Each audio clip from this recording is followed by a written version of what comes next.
រួនអងរួនខែមរារងកើបបតាប្រឹក្សាដងរែក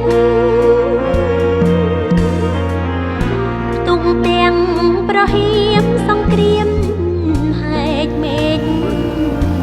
រៀងរងទឹកភ្នែកព្រោះតែបងចោ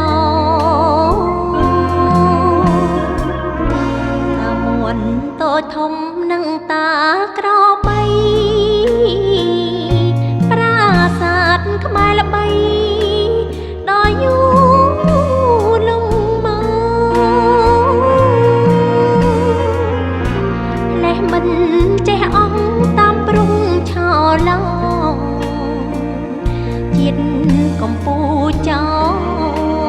នៅតែជាចៅដដែល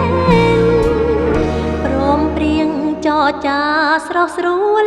ទាំងសងងាកក្រោយចាក់ខ្នងប្រាល្បិចកំផែនក៏តែមិនខ្មាំងនៅមកក្រាំងដដែលខ្មែរមិនមែនខែនមិនមែនកន្ទេលក្រាលឲ្យគេជន់នាមជា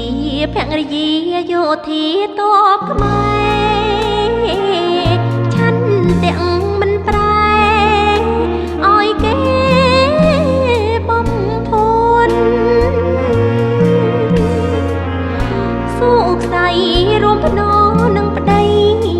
យុទ្ធជនមិនអោយចោលប្លន់ទន្ទ្រានឆ្លៀនពៀនបានឡើយ